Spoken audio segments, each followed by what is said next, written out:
Գյուրջան Կասկադ, հասանելի բնակարաններ 65 ամիս մարման ժամկետով։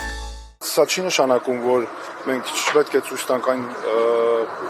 խնդիրները, որ կան, եւ մենք պետք է ցույց տանք, թե մենք ինչ ենք ակնկալում մեր Հայաստանը որպես պետություն, ինչ պետք է ակնկալի այս գագաթնաժողովից։ Եվ ես օրինակ 3 հստակ ցույց էի տվել, որ եթե մենք կոնկրետ արդյունքներ չունենանք այս գագաթնաժողովից, ապա դա ընդհանրապես կդառնա որպես գեղեցիկ, թանկ, բայց մեզ համար անիմաստ անցկացված միջոցառում։ Դրա համար հիմա մենք արդեն գնանք եւ այն խնդիրները, որ իրականում կան, ու իրականում այս իշխանությունը հիմա իբր ցուցադրում է, որ կապ ունի ժողովրդավարության ու մարդու իրավունքների հետ, իրականում ոչ մի առնչություն չունի թե մարդու իրավունքների, թե ժողովրդավարության հետ։ Սկսած նրանից, որ կա կամայական կառավարում, երբ մարդուն աշխատանքից ուղղակի ազատում են, որովհետև կառավարության ղեկավարը ասում է ես այդպես եմ ուզում, վերջացած նրանով, որ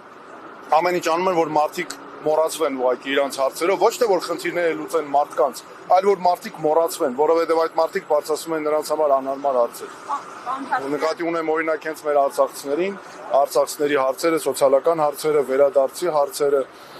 դրանք նույն սկզբունքով է վերաբերմունքը։ Մենք հարցը որ բարձրացնում եք, Փաշինյանը ասում է մենք սադրում ենք, որպեսզի ադրբեջանցիները իրենց այսպես կոչված փախստականների վերադարձի հարցը բարձրացնեն։ Վերադարձի հարցը ոչ Փաշինյանն է իր տնից բերել,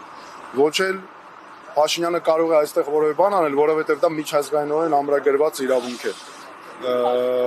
Դա միջազգայինորեն երաշխավորված է հենց Հայաստանի ու Արցախցիների պարագայում։ Եվ դա միջազգային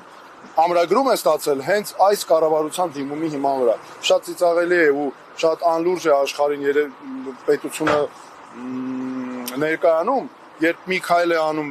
ինքը դիմում է, որպեսզի վերադարձի հարցը քննարկվի, հետո անմիջապես հրաժարվում է, որտեղ ներքաղաքական առումով իրեն հարմար չի դա։ Վերադարձի իրավունքը ամրագրված է Արդարադատության միջազգային դատարանի ակտով 2023 թվականի նոյեմբերի 17-ի։ 2023 թվականի հոկտեմբերին ՄԱԿ-ի մարդու իրավունքների խորհուրդն է դա ամրագրել։ 40-ից ավելի պետություններ, այդ թվում ՄԱԿ-ի անվտանգության խորհրդի 3 մշտական անդամ կոչ են արել, որ ապահովի անվտանգության վերադարձի իրավունքը։ Վերադարձի իրավունքը որևէ մեկը չի կարող, հենց այնպես չի առաջ եկել։ Մենք գործ ունենք կոնկրետ մարդկային ճակատագրերի հետ, արցախցի մեր հայրենակիցները 100,000-ից ավելի մարդ, սա ուղղակի հենց այնպես վիճակագրություն չէ։ Սա կոնկրետ մարդկային ճակատագրեր են, կոնկրետ հարցեր են, խնդիրներ, որ պետք է լուծումներ ստանան։ Պարոն Թաթյան, օրինակ Բաքվում պահվող Արցախի ռազմաքաղաքական ղեկավարների եւ մինսկերիների հարցում եվրոպացի առաջնորդները ինչ կարող են անել, ինչ մեխանիզմներ ունեն, որոնք կարող են գործադրել նրանց հայ։ Պետք է ճնշում լինի միանշանակ ադրբեջանական իշխանության վրա։ Անպայման պետք է ճնշում լինի, պետք է ոչ միայն մեր գերիների եւ պատանդների հետ կապված, որոնք ապօրինի պահվում են Բաքվի բանտերում, ոչ միայն պետք է ճնշում լինի ուղիղ, որ նրանք ազատ արձակվեն, այլ պետք է ճնշում լինի, որպեսզի վերադարձի իրավունքը նաեւ առաջ բերվի եւ դառնա միջազգային օրակարգ։ Պետք է ճնշում լինի, որպեսզի Արցախի մշակութային ժառանգության պահպանության հարցը լուծվի։ Պետք է նաեւ շատ կարեւոր է նաեւ, գիտեք, այս ամենը կարեւոր է նաեւ հենց մարդու իրավունքների ու ժողովրդավարության տեսանկյունից։ Մարդու իրավունքների ժողովրդավարությունը չեն հանդուրժում, որ մոռանաս հարցերը, որ անտեսես եւ այլն։ Դրա համար մենք այս հարցերը նույնպես կարևոր ենք համարում բարձրացնել։ Իսկ եվրոպացի առաջնորդների վրա ով պետք է ճնշում գործադրի, եթե օրինակ Հայաստանի իշխանությունների կողմից պետական մակարդակով պետք է գա օրակարգ, դրա համար Հայաստանը պետք է ունենա այնպիսի իշխանություն, որ այս հարցերը բերի միջազգային օրակարգ, օրինակ բարձ հարց, բանակցությունները, քննարկումները առհասարակ կարող են տեղի ունենալ, եթե նման հարցեր կան օրակարգում, որովհետև սրանք Հայաստանի ազգային շահերից, մեր պետականության շահերից բխող կոնկրետ հարցեր են եւ եթե դու դրանք չես բերում բանակցային օրակարգ, եթե այս հարցերը միջազգային օրակարգի մաս չեն դառնում, ապա դրանք աստիճանաբար մոռացում են եւ սա ձեռնտու է միայն Ադրբեջանին։ Պարոն Թաթյան, Եվրամիության կառույցները, ղեկավարները բոլորը միաբերան հայտարարում են, որ ստանում են այս հանրություններում եւ ցանկանում են, որ նա վերարտադրվի։ Գիտեք, այսա շատ լավ հարց եք տալիս։ Հենց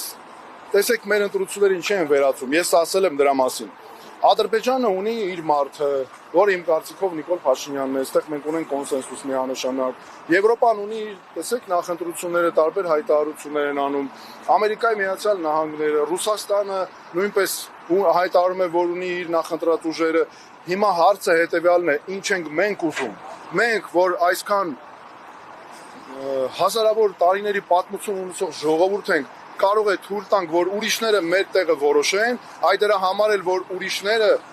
կռիվ են անում, հիմա ստացվում է, մրցում են իրար հետ, թե ով է ում մարդը պետք է անցնի Հայաստանում իշխանության։ Մեզ պետք է որ լինի Հայաստանի մարդը, Հայաստանի տեխնացուն, Հայաստանի շահերը ապահովող իշխանություն, որ ղեկավարվում է բացառապես Հայաստանի շահերով։ Սա է հարցը, որ մենք չպետք է դարձնեն մեզ